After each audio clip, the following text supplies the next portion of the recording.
다 너만 들려? 먼저 인터넷을 통해서 보고 계시는 여러 선지식 스님들, 마찬가지로 여러 비비디 스님들, 비비니 스님들, 여러 법원인들 모두 안녕하십니까.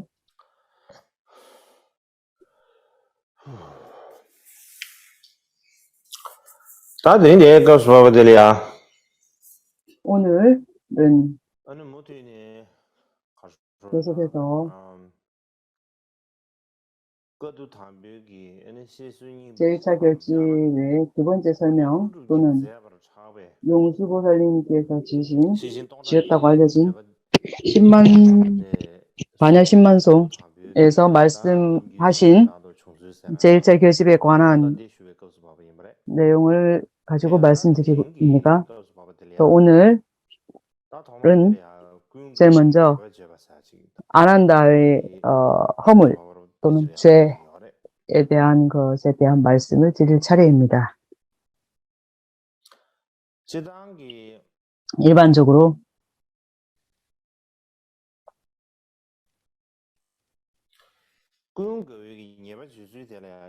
아난다의 죄 허물에 대해서는 경론장에 많은 다른 설명이 있는 것 같습니다. 그 중에서 한 10가지 정도로 살펴볼 수 있겠습니다. 무엇이 있는가 하면은 장로의 율장에 따르면 5가지 허물을 말하고 있고, 또 마하사가 오부율에 따르면 6가지로 말씀하고 있고, 또 세 번째 일체유부 십송율에 따르면 6가지, 또는 대승율에는 7가지 죄가 있다고 말을 합니다. 5번째는 계율에 대해서 근본 계율에 따른 8가지 죄가 있고요. 또 반야 10만 대론에 따르면 또 6가지가 있다고. 유부 10만 대론에는 순서가 좀 다른 것을 제외하고는 그 개정과 유사합니다. 7번째는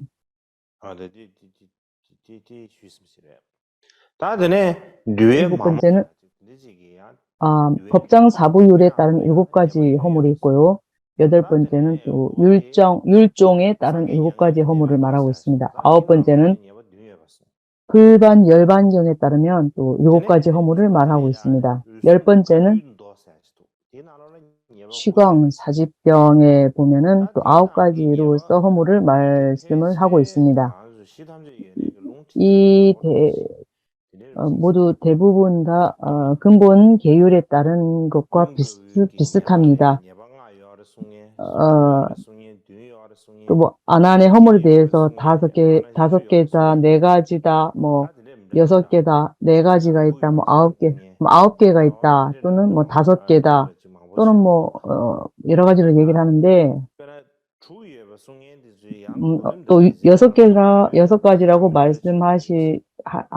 하는 부분에 있어서 또 순서와 내용에 많은 또 그런 차이점이 또 있습니다.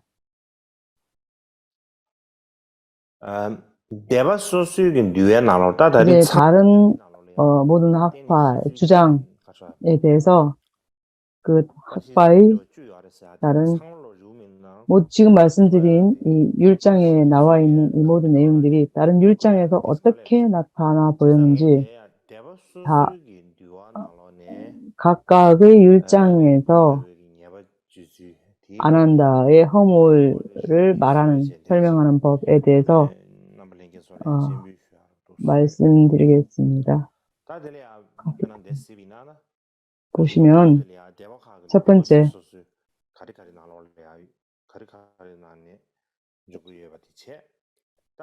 보시면 각각의 허물들이 있습니다. 두 번째는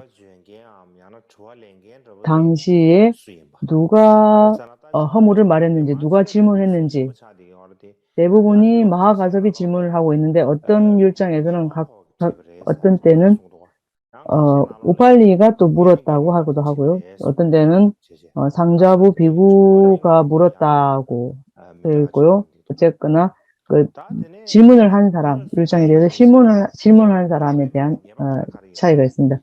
그다음에 실제로 어떤 허물이 있는지 그것도 각각의 율장에 다르게 보여져 있습니다. 어떤 대중부, 상자부, 법장부, 뭐 근본부, 장로부 각각의 설명들이 다르게 나 있는데 제가 낱낱이 말씀드릴 필요가 없겠습니다.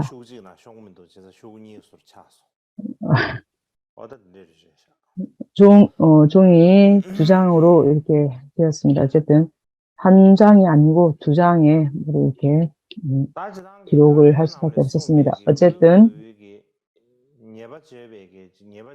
경론에서 말하는 아난의 허물에 대해서는 각각의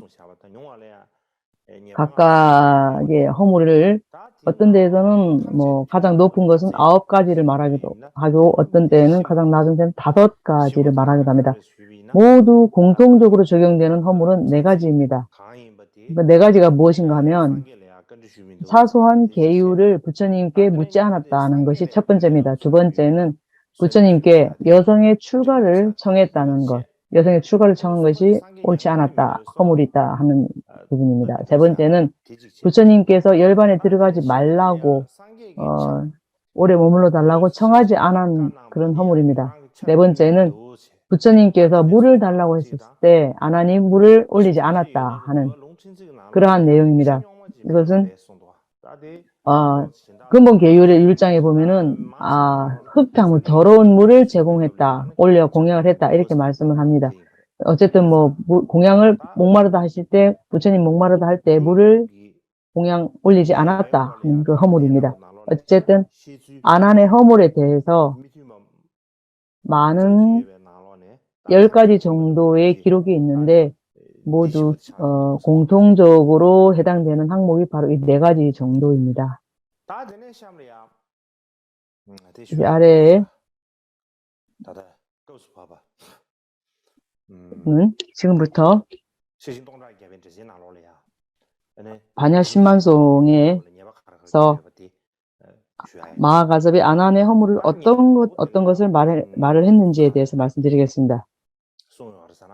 첫 번째는 무엇인가 하면은 마하가섭이 그대는 허물이 있다. 왜냐하면 부처님은 처음에 여성이 출가하기를 허락하지 않으려고 하셨는데 너가 계속 부처님께 여성의 출가를 청했다. 계속해서 고집을 피워서 여성 출가를 청했기 때문에 부처님께서는 비로소 여성을 출가하게 하셨다. 출가하도록 허락하셨다. 그렇기 때문에 이로 인해서 부처님의 정법이 500년이 단축되었다. 라고 했는데 이것이 바로 그대의 첫 번째 허물이다. 이렇게 말을 합니다. 그때 아난다는 어떻게 대답을 하는가 하면 그 당시 저는 여성을 출가하도록 제가 여성들을 도와서 청한 이유는 첫 번째 고타마 부처님의 이모님에게 엄청난 연민을 느꼈기 때문입니다. 너무 제가 큰 연민심을 느꼈기 때문에 저는 부처님께 청할 수밖에 없었습니다. 왜냐하면 또 3세의 모든 부처님은 사부 대중이 있습니다. 비구, 비구니, 우바세, 우바이 대중이 있는데 예를 들면 부처님의 출가 대중, 이부중, 그리고 제가 대중, 이부중, 이 사부 대중이 있죠. 3세의 모든 부처님이 다 사부 대중이 있는데 어찌해서 우리의 스승님 서가모니 부처님에게만 그러한 사부 대중이 없습니까? 하고 생각해서 저는 부처님께 청했던 것입니다. 그림을 보여드리겠습니다.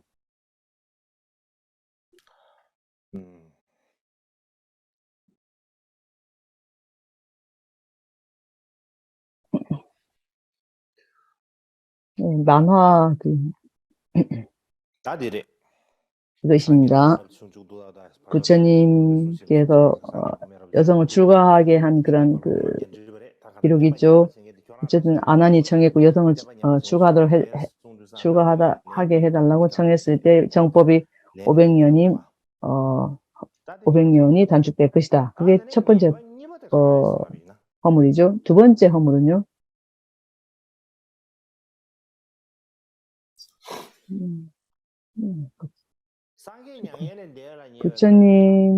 부처님께서 열반에 드시고자 할 때, 드신 무렵에, 쿠시나가르에 가셨는데, 쿠시나가르 가까이 가셨을 때, 부처님이 몸이 굉장히 편찮으셨습니다.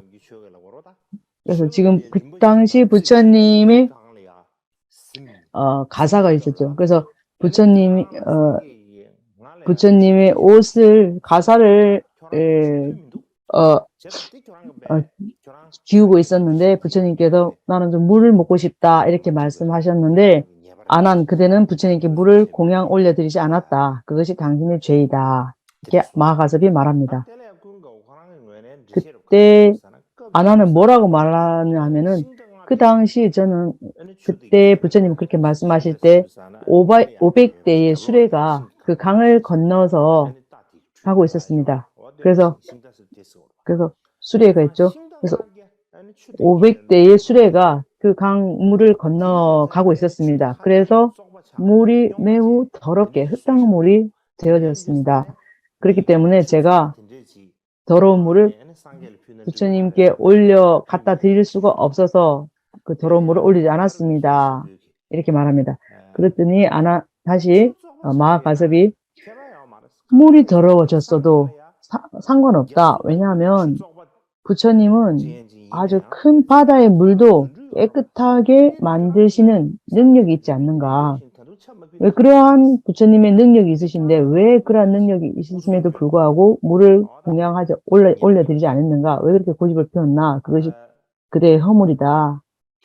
두 번째 허물이다. 그러니까 부처님께서 물을 좀 가져오너라 했을 때 당신이 아난이 물을 올리지 않았던 거, 그것이 두 번째 허물이라고 마하가섭이 말합니다. 세 번째 허물은 무엇인가 하면은 이전에 부처님께서 만약 어떤 중생에게 사심족통이 있다면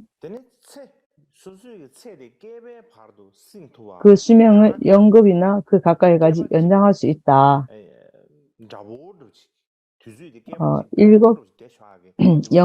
일급과 비슷하게 수명을 연장할 수 있다.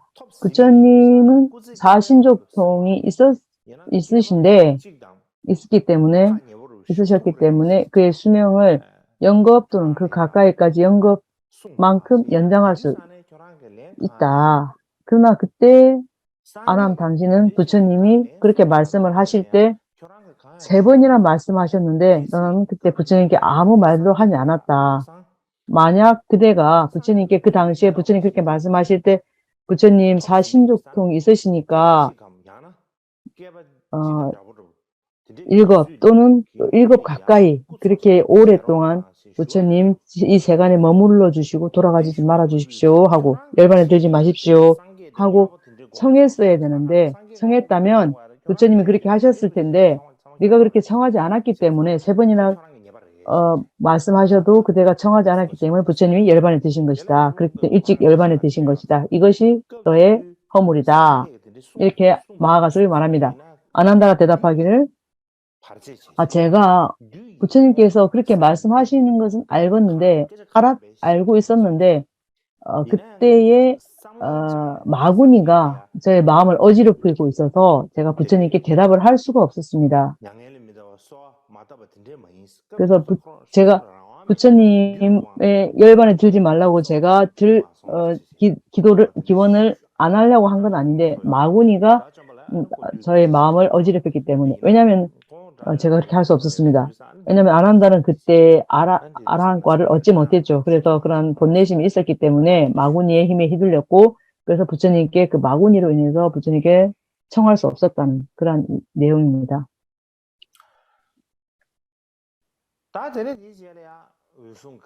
그 다음에 마하가설이 무엇이라고 또 말하냐면은 딱 그렇다면 너는 그대는 부처님의 가사가 있지 않느냐. 가사를 기울 때, 이렇게 바느질하고 기울 때, 그거 부처님의 가사를 기울 때, 부처님의 가사를 그대가 시자를 살 때 부처님의 가사를 발로 밟았다. 그래서 부처님의 가사를 발로 밟은 것은 아주 나쁜, 옳지 못한 그러한 행위다.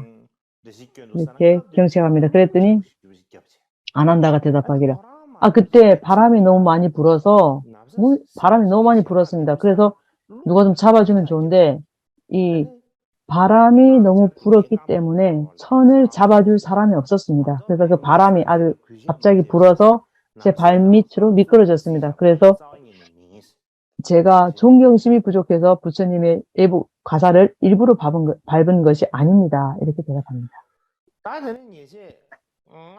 그 다음 5번째 허물은요. 부처님의 성기 있죠. 부처님의 성기를 말하자면 부처님의 성기가 30 이상 80종호에 보면 또 특별하게 있습니다. 그래서 그 부처님의 성기를 여성들에게 보여주었다. 그거 정말 나쁜, 아주 정말 놀라운, 아주 뻔뻔한 그런 행위다.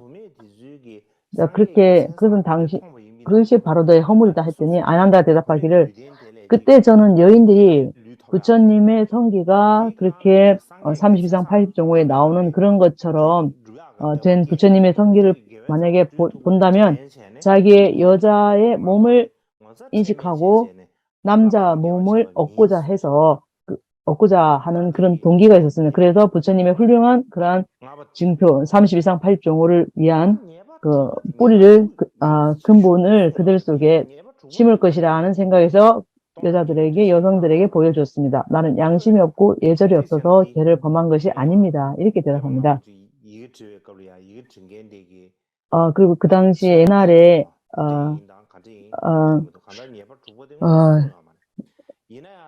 그래서 이 6가지 허물들이 당시에 이 기록을 할 때 빠지기도 하고 뭐 없어지기도 한 그런 부분들이 있기 때문에 정확하진 않은데 어쨌든 부처님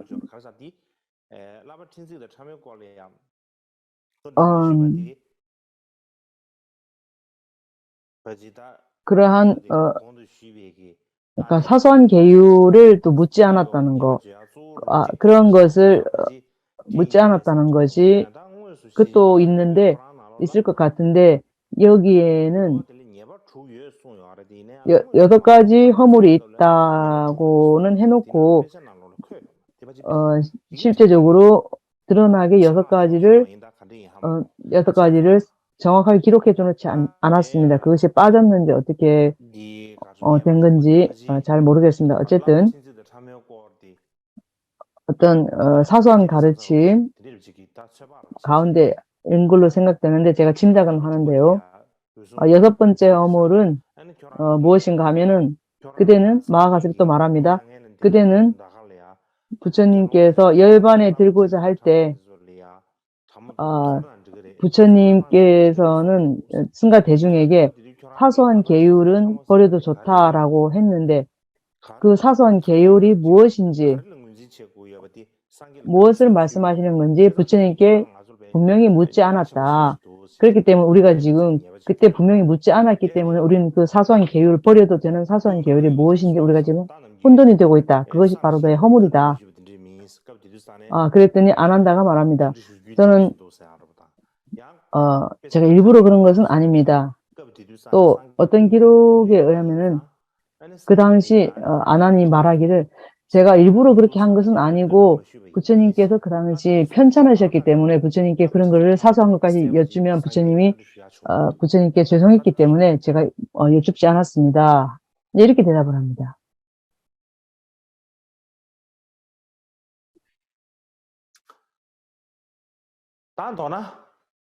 요건데 마하가설이 아난에게 6가지 허물을 말하고 말했습니다. 그래서 그대의 허물은 6가지다. 그래서 그대는 승가 대중에게 참여를 해야 된다. 이렇게 말합니다.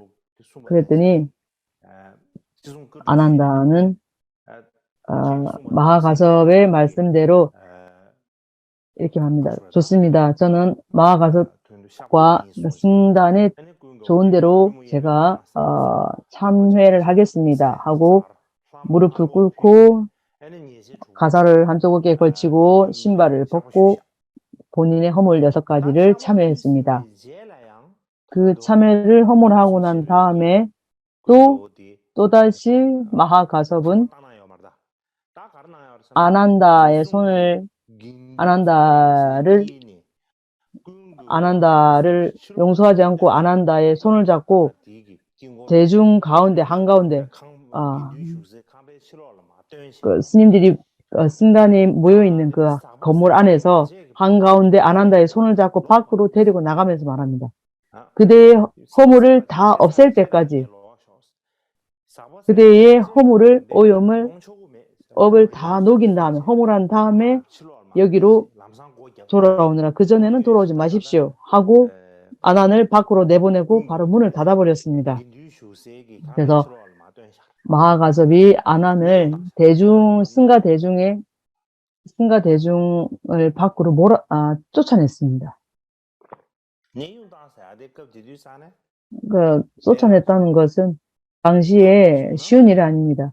예를 들어서 우리가 발아의 죄를 범하면은 발아의 죄를 범했을 때만이 대중을 축출하는 것인데 발아의 죄를 지은 것도 아닌데 그 당시 아난을 밖으로 내몰았다는 것은 쫓아냈다는 것은 그렇게 지금 아난다는 6가지 허물을 그다지 그 발아이라고 할 정도로 큰 허물이 아니지 않습니까? 그런데 그렇게 큰 죄와 마찬가지로 아난다를 내쫓았던 것입니다. 어쨌든 이것이 아난다의 허물을 말한 부분입니다.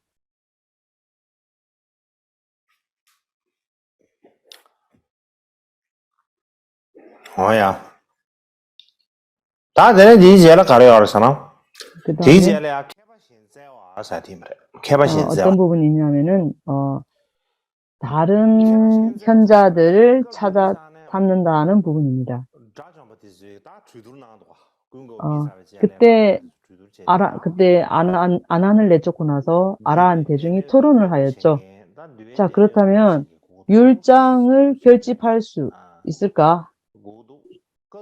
율장을 결집하는 것이 필요합니다.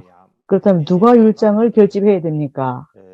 이렇게 토론했습니다. 그래서 당시 아니루타 장로가 말합니다. 사리불 존자는 그 당시 열반하신 분이면 돌아가셨습니다. 근데 그분이 바로 두 번째 제2의 부처님과 같이 이렇게 알려진 분이기 때문에 또 그런 샤리부트라의 제자 중에 가밤파띠라는 훌륭한 제자가 있습니다. 가밤파띠는 성격이 온순하고 평화롭고 마음이 겸손합니다. 그는 항상 사람이 없는 조용한 곳에 머물면서 그의 마음은 항상 평화롭습니다. 그는 율장에 아주 뛰어난 율정에 박식합니다. 그는 현재 신의 영역에 있는 시리샥이라는 공원이 있습니다. 그래서 우리가 그를 전령을 보내서 사신을 보내서 그분을 초청하는 것이 좋을 것입니다. 이렇게 말합니다.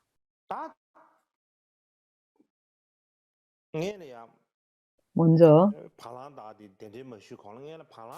그러면 가밤파띠라는 분을 지금 초청하는 부분인데 그 전에 가밤파띠가 누구인지 제가 잠깐 말씀드리겠습니다.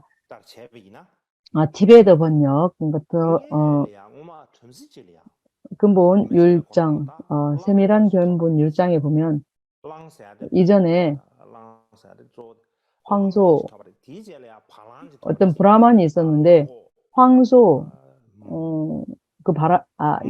티베트 번역입니다. 기록입니다. 그래서 브라만에게 황소가 있었고 소를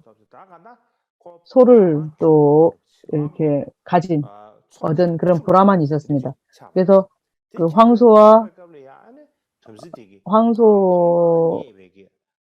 황소를 가져와서 또 다시 그 황소와 소가 있었는데 또 다른 황소를 가져와서 또 이렇게 황소의 무리를 이렇게 지닌 그런 브라만이 있었습니다. 그래서 브라만은 그러니까 처음에 얻은 황소가 제일 처음 얻었던 황소가 매우 상스러운 짐승이다, 동물이다 이렇게 생각하고 아주 황소를 아주 상스러운 짐승이라 생각하고 자유롭게 놓아줬습니다. 그랬더니 그 황소는 풀어주니까 결국 그 황소가 나이가 들어서 늙어서 물을 마시러 강가에 갔는데 물을 마시러 강가에 갔는데 진흙 속에서 다리가 아프니까 진흙 속에 빠져서 스스로 도망 나오지 못했습니다. 그때 그 당시 늙은 황소가 물을 마시러 강가에 빠진 것을 보고 샤리부트라가 길에서 그곳을 지나가다가 그 물에 빠진 황소를 보았습니다. 그래서 샤리부트라는 천안통으로 그 황소에게 지금 이 물에 빠진 황소에게 어떤 선근의 선함의 뿌리가 있는지 선근이 있는지 어떤 사소한 작은 선근이라도 있는지 그것이 궁금했습니다. 그래서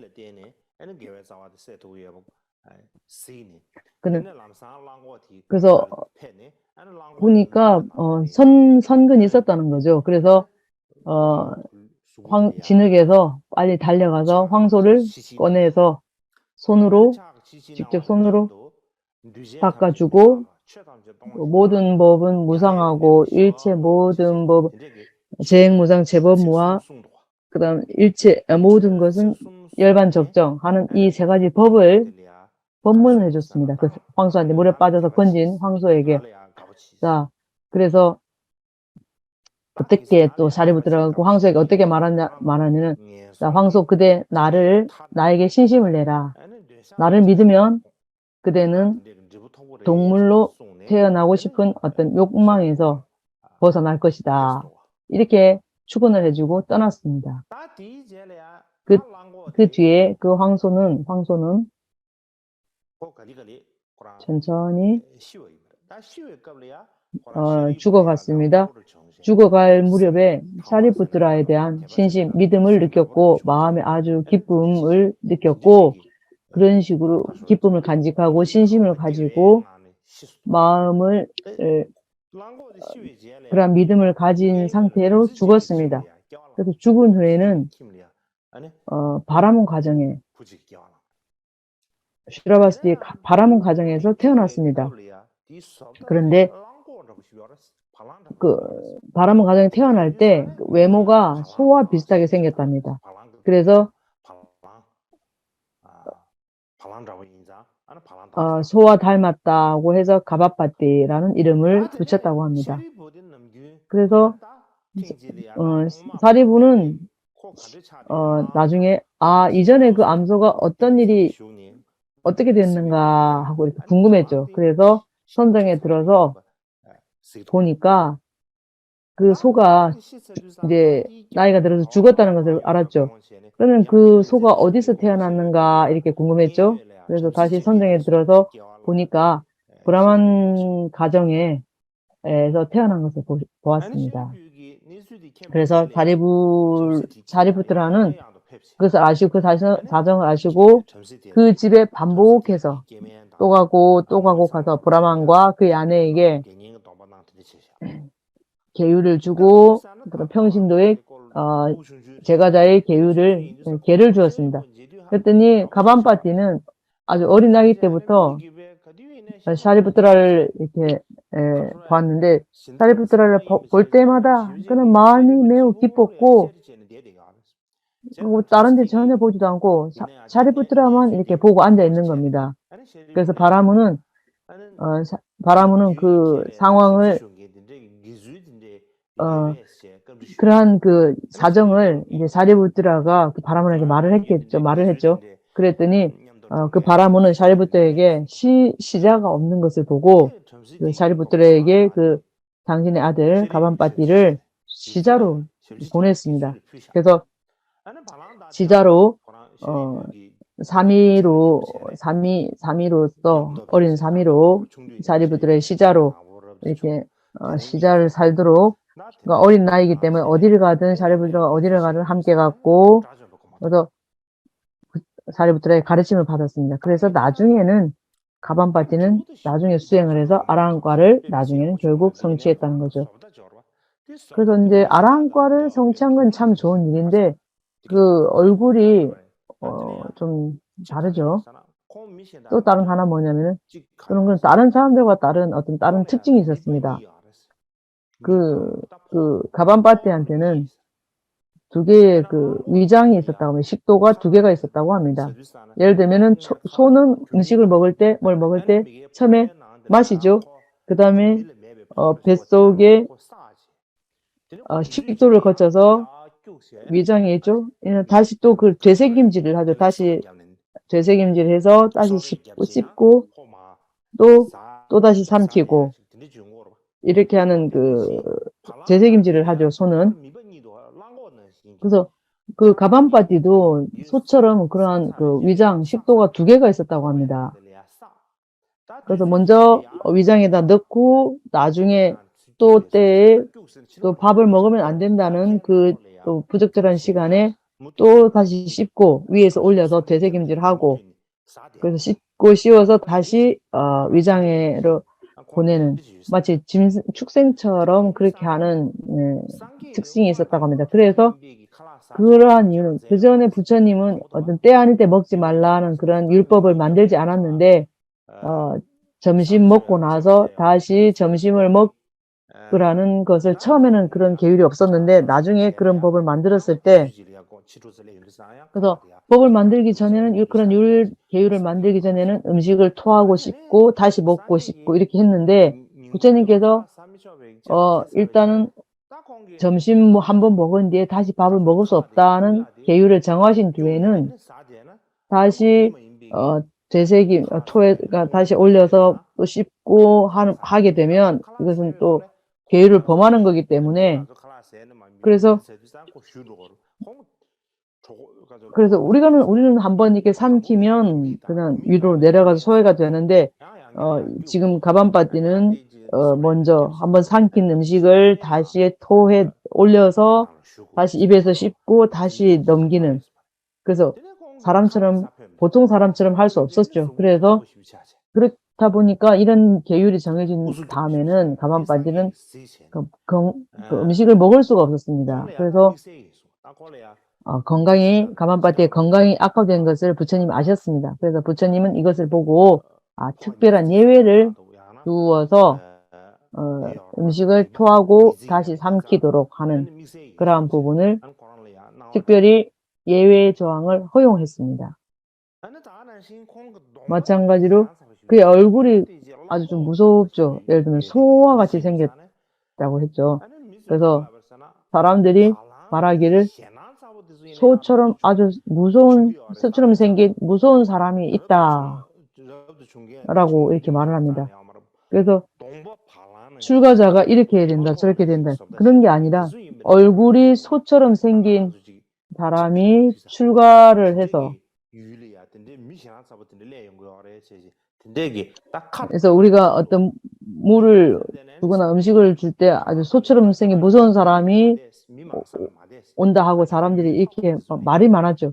그래서 부처님은 그 사실을 아시고 그에게 사람이 많은 그 가운데 머물지 말고 외딴 곳으로 가라고 명하셨습니다. 그래서 그는 부처님이 말씀하신 대로 사람들의 그 많이 모인 곳을 떠나서 아주 조용한 곳으로 가서 시리샤라는 지역으로 가서 머물렀습니다. 이것은 아마 시내 영역에 있는 어떤 공원처럼 아름다운 곳이었던 것 같습니다. 왜냐하면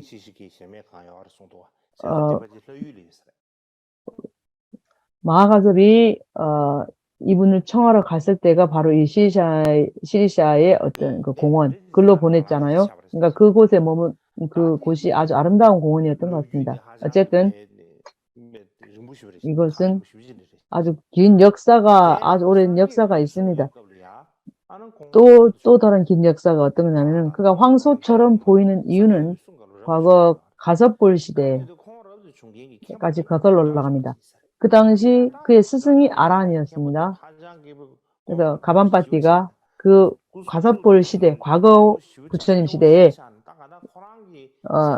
그의 스승이 그 가반바띠 그 이전에 전전생의 스승이 바로 아란이었는데 아주 늙고 허약한 분이었다고 합니다. 그래서 그의 스승에게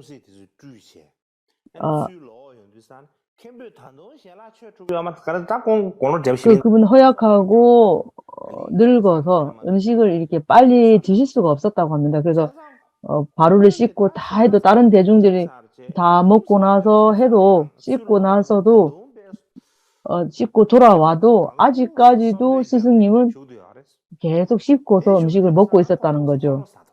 그래서 빨리 안 드시고 하다 보니까 스승님이 그렇게 천천히 드시는 거에 대해 그걸 보고는 좀 화가 났죠. 그래서 선생님이 그렇게 천천히 먹고 있는 것을 보고 화를 내면서 스승님은 그 천천히 씹어 먹는 것이 소처럼 이렇게 씹어 먹습니다. 라고 이렇게 소처럼 보입니다. 이렇게 말을 했습니다. 그 말을 한 과보로 그는 스승님한테 그 과거생에 그렇게 말을 한 과보로 얼굴이 황소처럼 보이는 그러한 모습을 보이는 그런 황소처럼 생긴 그런 외모를 얻는 과보를 얻었다는 그러한 역사 이야기가 있습니다. 어쨌든 그는 어쨌든 뭐 소처럼 생겨도 상관없고 그분은 율장을 잘 알고 계신 분이다 하고 해서 율장을 결집할 이 시절에 그분을 청해야 된다 이렇게 했죠. 그래서 마하가섭은 비구를 전령자를 보내서 바간바띠에게 청해 오시라고. 그래서 당신은 승가의 자자로 메시지를 보냈죠. 그랬더니 마하가섭은 그 비구에게 가반바띠를 모시러 신의 능력에 있는 시리사 공원에 갈 수 있겠습니까? 라고 물었더니 그 비구는 아주 기쁨에 차서 그럼 제가 가겠습니다 하고 마하가섭에게 말했죠. 그래서 마하가섭은 만약 당신이 거기에 도착하면 가반바띠에게 말하기를 마하가섭과 같은 모든 번뇌를 제거한 많은 아라한들이 잠부디바에 모여서 큰 법의 활동을 하시려 하기 때문에 속히 오십시오. 어서 오십시오 하고 모셔오라고 그렇게 청했습니다. 그랬더니 그 비구 스님은 승가에게 엎드려서 시계 방향으로 우요삼잡 세 바퀴를 돌고 나서 가루다처럼 하늘을 날아서 가반바띠가 있는 곳으로 갔습니다. 그래서 그는 머리를 숙이고 가반바띠에게 말하기를 위대한 스승님 가반바띠시여, 부드럽고 친절하며 욕망이 적고 만족하며 항상 선정에 안주하시는 당신 승가 대중이 지금 저를 당신에게 자자로 보냈습니다. 오늘 승가가 대법회를 결집을 시작하려 하느니 속히 모셔오라 합니다. 그러니 아라한이 계신 곳으로, 많은 아라한이 모신 곳으로 함께 가시지 않겠습니까? 하고 이렇게 했죠. 그때 이제 가반바띠 아라한은 조금 의심이 들었죠. 왜냐하면 갑자기 나를 이렇게 많은 대중이 부른다면, 아니면 승가의 어떤 분열이나 안 좋은 일이 있습니까? 아니면 부처님께서 승가의 분열이 있어서 안 좋은 일이 있어서 나를 부르는 겁니까? 아니면 부처님께서 열반에 드셔서 나를 부르는 겁니까? 하고 물었죠. 그랬더니 그 비구가 대답하기를 당신이 말씀하시듯이 큰 스승이신 부처님이 열반에 드셨습니다. 이렇게 말했죠.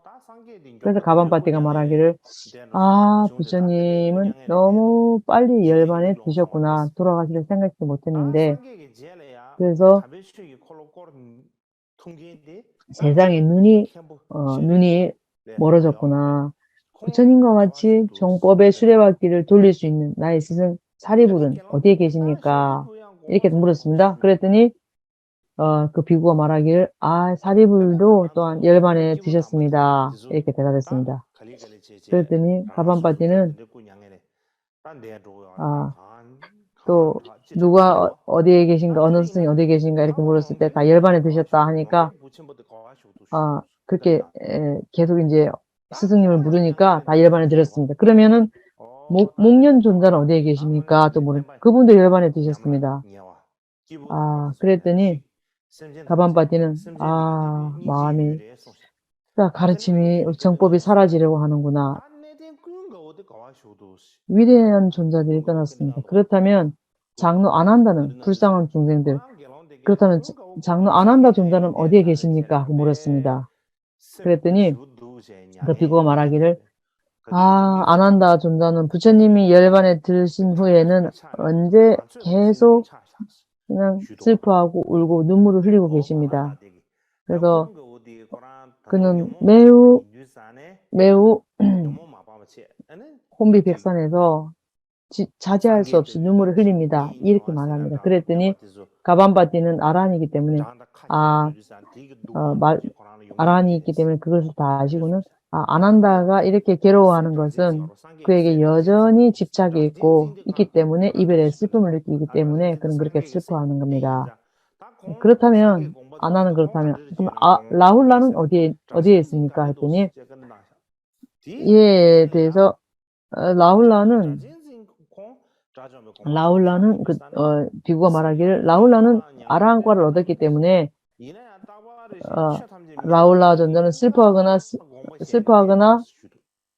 어떤 본래 슬퍼하거나 하지 않고 그렇게 슬퍼하지만 않고 모든 현상이 본래 무상함을 항상 생각하고 있습니다. 그랬더니 가반바티가 말하기를 라훌라는 버리기 힘든 욕망을 그는 버렸습니다. 라훌라는. 그래서 그는 슬픔을 느끼지 않을 겁니다. 라고 말했습니다. 그래서 그는 그렇다면 이 많은 스승들이 떠나시고 탐욕이 없는 그러한 스승이 없으니 내가 시리샤 숲의 공원에 남을 이유가 뭐가 있겠는가 이렇게 말했습니다. 그렇다면 나의 스승과 나의 스승들이 모두 돌아가셨고 열반하셨기 때문에 나는 잠부뒷발에 돌아가지 않을 겁니다. 나는 여기서 열반에 들어가야겠다 이렇게 말합니다. 그렇게 말씀을 하자마자 산매에서 들어갑니다. 그랬더니 산매에 드니 몸이 하늘로 솟구쳐 올라서 빛을 발합니다. 그래서 몸에서 물과 불이 나오고 손으로 해와 달을 만지는 등 많은 기적을 보입니다. 마지막에는 그의 심장, 가슴에서 불이 나와서 그의 온 몸을 덮어서 태웁니다. 그래서 그러한 그 불이 태우는 몸, 그 불이 몸을 태우는 동시에 또 몸에서 4개의 물줄기가 흘러나와서 그 물이 그 몸은 사라졌지만 그 물이 마하가섭 있는 곳으로 갔습니다. 그래서 그 물에서 저절로 소리가 흘러나옵니다. 그 그 물에서 개송의 소리가 들립니다. 가만바티는 승가에서 가장 먼저 위대한 연장자에게 경의를 표합니다. 나는 부처님이 돌아가셨다는 말씀을 들었고 나도 또한 부처님의 길을 따라갈 것입니다. 마치 코끼리가 송아지를 따라가듯이 코끼리를 따라서 송아지가 따라가듯이 저도 부처님을 따를 것입니다. 이렇게 하고 그냥 열반을 들었습니다. 네, 그렇습니다. 자, 먼저 그래서 한 30분 휴식을 하도록 하겠습니다.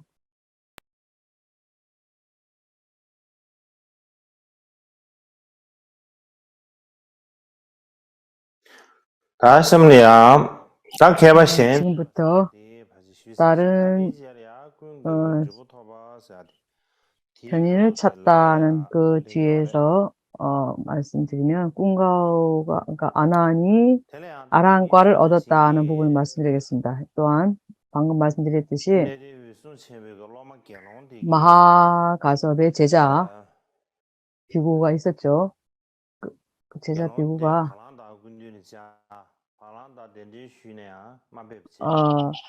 가반바티를 모시러 갔지만 모실 수 없었고 돌아가셨죠. 돌아가시고 난 뒤에 그래서 가반바띠에 돌아가신 뒤에 가반바띠에 가사와 바루를 가져와서 마하가섭과 비구 대중에게 공양을 올렸습니다. 여기에 대해서 설일체 유보의 5분율에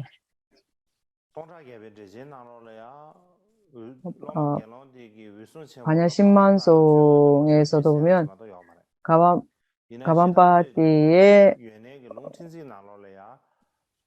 가사와 바루를 올렸다는 그러한 부분이 없습니다. 어쨌든 세밀한 경에서 말씀하는 부분은 가반바띠를 모셔온 분이 뿌르나였다고 합니다.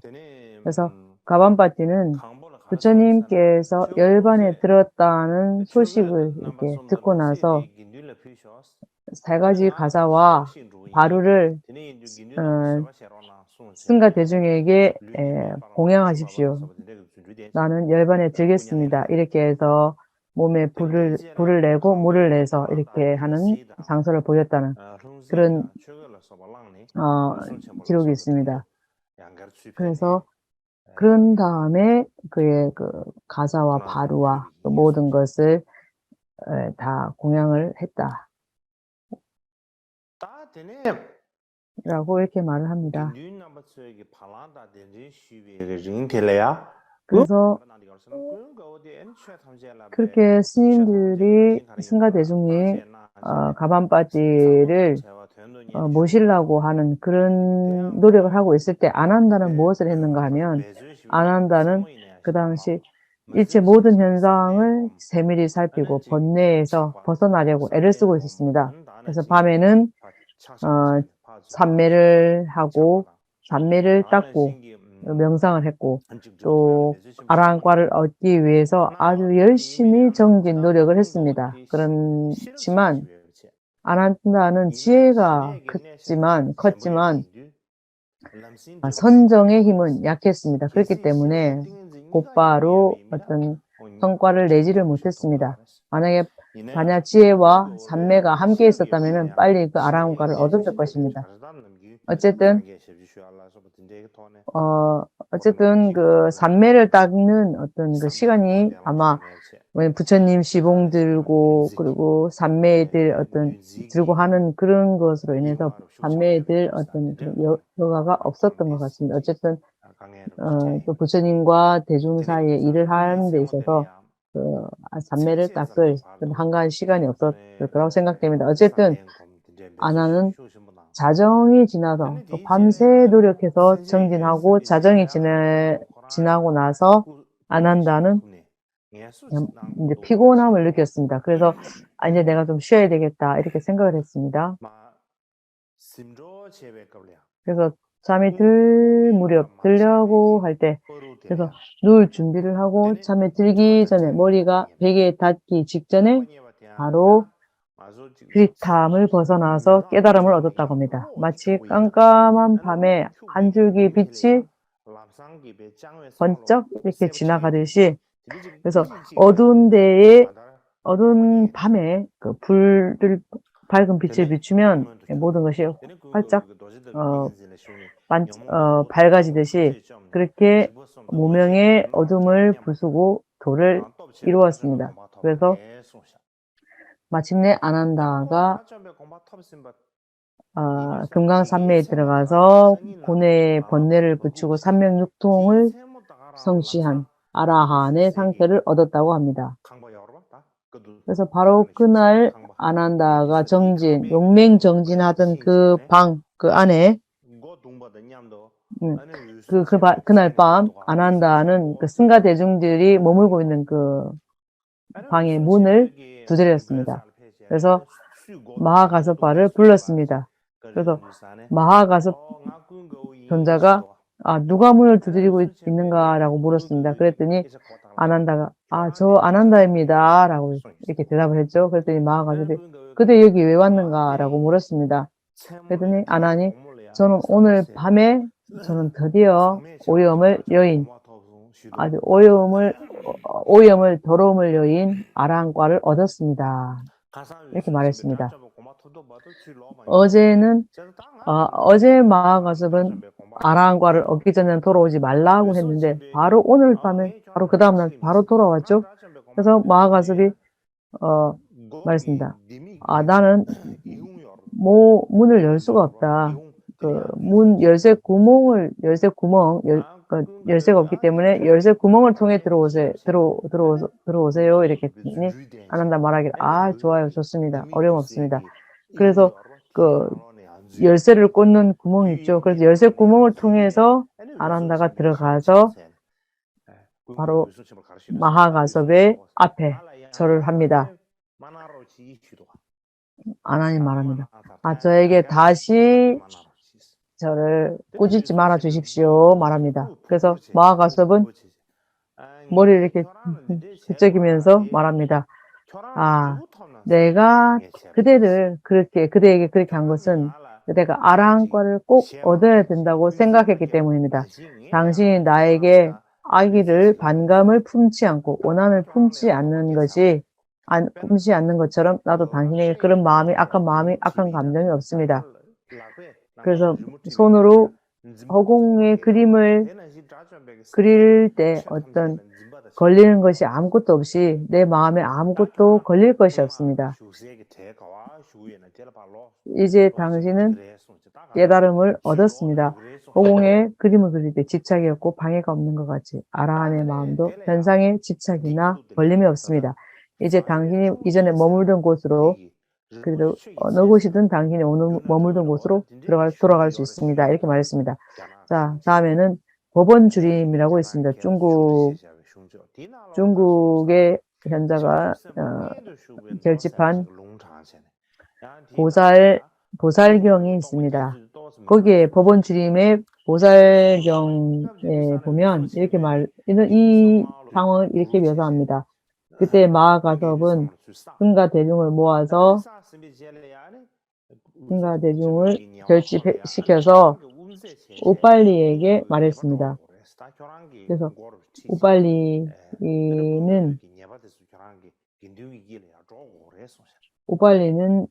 마하가섭이 말씀하신 대로 모든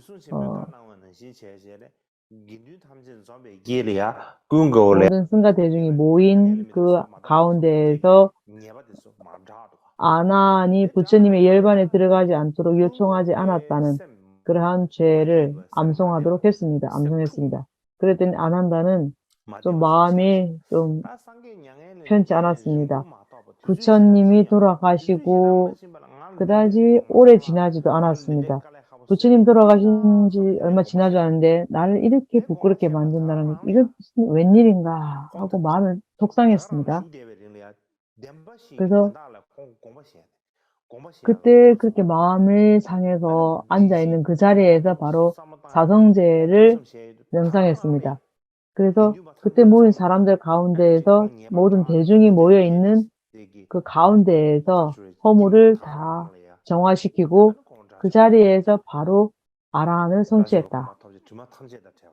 아라한을 성취하고 모든 오염에서 벗어나고 그래서 그 짧은 시간에 아라한과를 얻었습니다.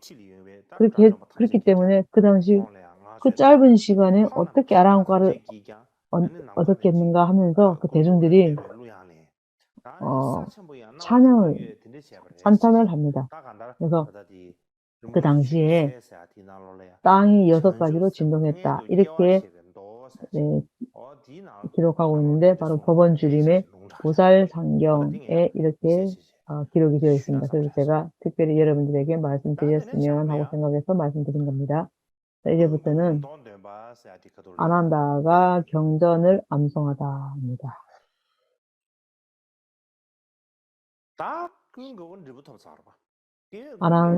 아난이 아라한과를 얻었죠.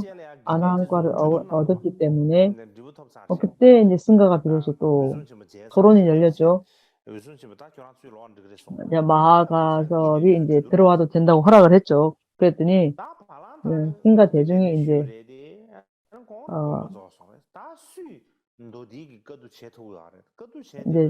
의논을 합니다. 자, 부처님께서 열반을 들으셨는데 이제 누가 경전을 편찬할 수 있을까 이렇게 묻습니다. 그래서 아나란다가 아누르타 존자가 이제 말합니다. 아난다 장로는 존자는 할 수 있습니다. 그는 부처님의 제자 중에서 항상 부처님 시자로서 부처님과 함께 있어서 부처님을 섬긴 분입니다. 그는 모든 경전을 들은 후에 그것을 기억할 수 있고 부처님도 그를 칭찬하신 분입니다. 그렇기 때문에 아난다는 경전을 결집할 수가 있습니다. 이렇게 말합니다. 그래서 그렇기 때문에 그러자 마하가섭은 또 머리를 또 이렇게 긁적긁적하면서 말합니다. 그렇다면 마하가섭이 말하기를 부처님께서 처음으로 법을 말씀하셨는데 그러면 그럼 그대가 부처님의 법을 들은 것을 기억할 때가 왔습니다. 그렇다면 부처님이 처음으로 법을 설하신 곳이 어디였는가? 또는 부처님의 경전을 간직했던 부처님의 위대한 제자들은 이미 열반에 들었고 이제 당신만 남아 있습니다. 그렇다면 오늘 부처님의 뜻에 따라서 중생에 대한 사랑의 자비심으로써 경전을 결집을 해야 합니다. 편집을 해야 합니다. 이렇게 말합니다. 그랬더니 아난다는 모든 승가 대중에게 절을 하고 사자좌에 앉으셔서 결집을 하기 시작합니다. 이 또한 우리는 설제 유구 율장에서 어떻게 말하냐면은 마하가섭이 이제 말하기를 아난다를 사자좌에 모셔 올리고 그 당시 500명의 대중이 당신들의 가사를 모두 벗어서 그 사자자를 만든 것이 스님들의 500명의 가사였다는 겁니다. 그래서 그 스님들의 500명의 스님들의 가사를 쌓아놓은 그곳에 사자자를 법석을 만들고 그래서 동서남북으로 다음과 같은 동서남북을 향해서 이렇게 시를 읊습니다. 그래서 먼저 자비심을 명상을 하고 그 다음에 법에 대한 신심을 일으키고 또 범천의 행을 존경과 공경하는 마음을 가지고 그 법자의 사자좌에 우요 삼잡을 하고 다시 절을 하고 다시 또 장로들이 먼저 절을 하시고 그 다음에 무상함 생각을 가진 그 상태에서 법석 사자좌에 앉으십니다. 그 전에 이제 비로소 이제 바로 그렇게 하기 전에는 이건 안 된다, 이건 안 된다고 많은 사람들에게 실책을 받고 꾸중을 받았죠. 그랬기 때문에 우리들 그 까담바의 전성에 의하면 남학계에서 법문을 하실 때 먼저 법석에 앉으시기 전에 우리가 그 법석을 향해서 법좌를 향해서 절하는 그런 관습이 있습니다. 그게 바로 이전에 아난다께서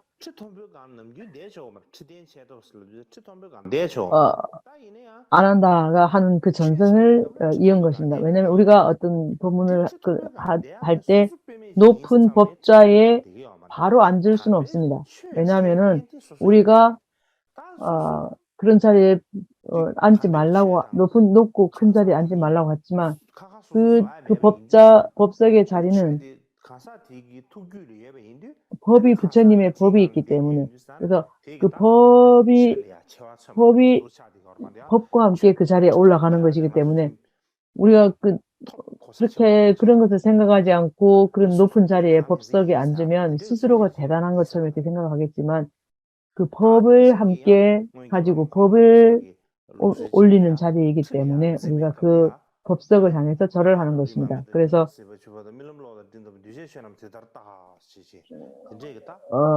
하늘의 별과 천둥과 구름과 해와 같이 그렇게 우리가 생각한다 하는 무상함을 관하고 나서 그리고 이렇게 손가락을 탁 숨기고 법자에 앉는 그러한 전승이 있습니다. 이것이 바로 이전에 아난다의 어떤 이 상황과 전성이 연결된 것으로 여겨집니다. 자, 그때에 어쨌든 마하가섭이 아난다가 법사 사자자에 앉으시고 나서 마하가섭이 시를 읊습니다. 그 시에 의하면은 부처님은 사자의 왕이시고 아난다는 그 부처님의 아들입니다. 그가 사자자에 앉아 있는 것을 보고 보았을 때 부처님은 여기 계시지 않음을 우리는 봅니다. 그래서 부처님이 계시지 않다는 걸 본다는 거죠. 근데 많은 대중이 보았을 때 아난다는 부처님의 그러므로 이 고귀한 모임에는 부처님의 영광이 없고 달이 없는 하늘에 별이 있어도 아름답지 않은 것처럼 부처님의 제자인 그대에게 큰 반야로서 그의 말씀을 가르치는 것이 합당합니다. 그래서 본문을 설해 주십시오. 이렇게 말합니다. 그래서 오늘 부처님께서 처음 법을 가르친 것을 설해 주십시오 하고 정합니다. 또다시 제가 법원 주림을 말씀드렸죠. 보살 의태경의 그 법원 주림 가운데 보살 의태경에 나오는 한 구절을 또 인용해 보겠습니다. 여기는 또 다르게 이 부분을 묘사하고 있습니다. 그 당시 마하가섭이 말하기를 부처님이 설하신 법을 지키기 위해서 이제 아난을 높은 법자리에 모셨죠. 그리고 나서 말을 합니다. 부처님께서 설하신 법을 그대의 아난은 한 글자도 틀리지 않고 암송을 하십시오. 그래서 한편에 보살장을 편찬했고 성문도 보살장, 보살의 장, 성문상, 연문장 이것을 다 빠지지 않고 암송하십시오. 이렇게 말을 합니다. 그 당시 그때 그러고 나서 아난다가 경을 먼저 읊었죠. 경을 이제 구술합니다. 첫 번째는 이태장, 두 번째 중음장, 세 번째는 대평등장, 네 번째는 율장, 다섯 번째는 십지보살장, 여섯 번째는 일체 각종의 경, 일곱 번째 금강장, 여덟 번째 서가모니장 이렇게 해서 기타 등등 구술을 합니다. 암송 구술을 합니다. 그때 아난다가 말하기를 이와 같이 나는 들었습니다. 나는 처음에 부처님이 이렇게 말씀하시는 것을 이런 것을 들었습니다. 한때에 부처님이 어떤 곳에 머물고 계실 때 이렇게 말씀하시는 것을 저는 들었습니다. 이렇게 해서 주장을 하죠. 그렇게 말을 할 때, 구술을 할 때, 아난이 이와 같이 예전에 나는 들었습니다. 부처님이 한때 어느 곳에 머물고 계셨을 때, 이렇게 이제 모든 경이 시작을 하는데요. 그렇게 아난이 구술을 하고 나니까 마하가섭과 다른 아라한들의 얼굴이 변했습니다. 아주 눈물을 흘리면서 특별한 감정이 일어났습니다. 그들은 사람이 죽고 늙고 죽는다는 것이 환상이나 신기루와 같다는 것을 보았다. 옛날에는 곧 부처님을 뵐 수 있었으나 지금은 내가 이와 같이 나는 들었다. 이것을 들을 수 있을 뿐이다. 그래서 부처님의 모습을 직접 뵐 수도 없고 부처님의 말씀을 직접 들을 수 없는 이 상황에서 무상을 절감을 하면서 그런 특별한 감정을 느끼면서 앉아 있었습니다. 또 중국의 중국의 번역서 불조 통계에서도 이런 상황을 묘사한 기록이 있습니다. 여기서는 조금 다르게 설명을 하고 있는데요.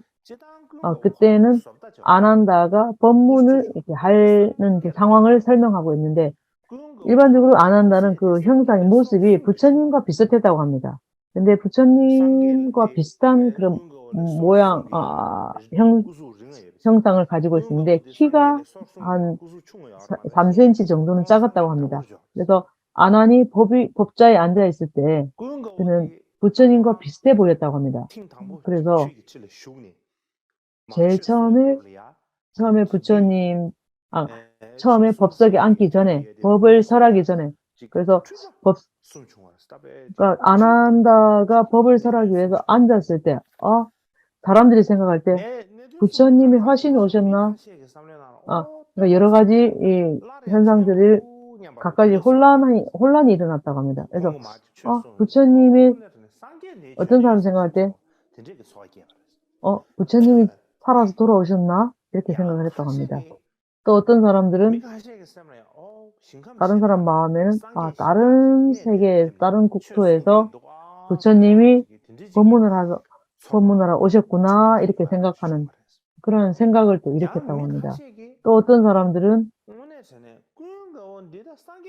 정말로 아난다가 부처님의 지위를 얻었는가? 정말 부처님이 되었는가? 이런 생각이 들었다고 합니다.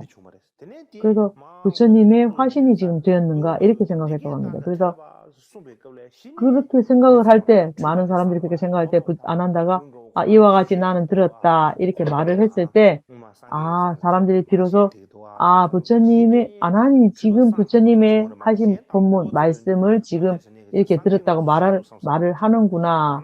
이렇게 생각을 하고는, 역시 지금 부처님이 오신 것, 또는 부처님이 다른 국도에서 오신 것, 아니면 부처님이 살아 돌아오신 이게 아니구나. 아난다가 지금 부처님의 말씀을 설하고 있구나. 이렇게 생각을 바로 들었다고 합니다. 그래서 아난다가 그 당시 경전을 결집할 때 바로 이와 같이 나는 들었다라고 이렇게 말을 하는데 그것은 이제 부처님이 처음 법륜을 굴리실 때 그때 아난다는 그 자리에 없었죠. 그렇지만 나는 그 자리에 부처님 처음 법륜을 굴리실 때, 법문을 하실 때 나는 그 자리에 없었지만, 다른 사람의 법을 듣고, 이렇게 다른 사람이, 법을 들은 사람이 이렇게 말하는 것을 저는 들었습니다. 라고 하는 그런 말을 한 거죠. 그래서 또 마찬가지로 불조통계 그 책에 또한 이렇게 말합니다. 다른 설에 의하면은, 아난다는 부처님의 지혜 삼매를 성취해서 스스로 모든 법을 들을 수 있었다고 합니다. 그래서 그는 선정의 힘을 통해서 마치 예를 들면 우리가 웹사이트 안에 그래서 우리가 어떤 그 가수의 이름을 웹사이트에서 이렇게 하면 그 웹사이트에서 가수의 이름을 치었을 때 그 가수의 노래를 이렇게 바로 들을 수 있잖아요. 그와 마찬가지로 아난다도 부처님의 지혜 삼매를 성취해서 스스로 모든 법을 들을 수 있었다고 합니다. 그래서 우리가 가피의 경이라는 게 티베트 말로 있죠. 예를 들어서 부처님의 단매의 가피로서 부처님의 법문을 들을 수 있는 그런 경전이 있다고 하죠. 그래서 그런 식이죠. 그렇기 때문에 그런 종류인 것 같습니다. 어쨌든 이것은 중국에서 말하는 이거는 전성 말하는 전승입니다. 어쨌든 계속해서 십만 반야송을 통해서 말씀드렸다면 그때 아난다는 부처님께서 열반에 드신 곳을 향해서 합장을 하고 또 시를 읊었다고 합니다. 그것을 시를 번역하려면 그 뜻을 대충 말씀드리면 부처님이 처음 법의 수레바퀴를 돌릴 때 나는 그 자리에 없었으나 한 사람을 위해서 전해서 들은 바에 의하면 부처님께서는 먼저 바라나시에서 5 비구에게 감노의 법문을 여셨습니다. 그는 생로병사의 사제법을 가르쳤고 모든 것을 아는 그러한 그리고 그러한 대중들이 이런 하늘 사람들이 이런 법을 듣고 이렇게 깨달았다. 도를 내어서 8만인이 성취하였다. 뭐 이런 얘기를 하죠. 그때 1000명의 아라한이 아난다 그 당시 그 자리에서 아난다의 그 말을 듣고 하늘 높이 일곱 종려나무를 이어서 일제히 말합니다. 아, 무상의 힘이, 무상을 관하는 힘이, 명상하는 힘이 지극히 크다. 과거에 우리가 부처님을 만나고 법을 들었던 방법은 이제는 그때는 우리가 직접 부처님을 뵙고 부처님으로부터 법을 들었는데 지금은 이와 같이 나는 들었다. 이렇게 이제 말하는 이렇게 그런 것을 통해서 내가 이제 우리가 부처님의 법을 듣는구나 이렇게 생각을 무상함을 느꼈다고 합니다. 그다음에 아누르타라든지 마하가섭도 몇 개의 연을 읊었지만은 나는 그것들을 번역하지 않겠습니다. 그래서 마하가섭이 아난다에게 말하기를 부처님이 설하신 법륜경에서 대반열반경에 이르기까지 모든 경전을 다 아함으로 편성하라. 그래서 증일아함, 중아함, 장아함, 잡아함 이렇게 구성을 편집을 하라 이렇게 말합니다. 그래서 결집해야 한다. 그래서 그들의 이름을 도합해서 경장, 부처님의 경전의 장, 이 경장이 될 것이다. 이렇게 해서 마하가섭이 아난다에게 다아함의 그런 으로 편성했는데 긴 아함을 증이람, 중암, 긴 것은 장암, 중간쯤 가는 것은 중암, 증이람, 이렇게 해서 어쨌든 그것을 경장으로 결집을 했습니다. 그래서 다음에 이렇게 먼저 경장을 이렇게 결집을 하였고 다음은 율장을 편집합니다. 그것은 제가 다음 시간에 얘기를 하겠습니다. 그래서 우빨리와 관련된 그 율장 편집에 대해서 말씀드리겠습니다. 어제 반야신만송에 관해서 그 바탕으로 제가 반야신만송을 근본으로 해서 제가 번역을 하고 그 다음에 그 당시 제1차 그것을 바탕으로 제1차 결집에 모인 대중에 대해서 말씀을 드릴 겁니다. 그래서 그렇게 말씀드리고 하고 나서 다음 시간 하고 나서는 바로 여름 법문을 마치도록 하겠습니다.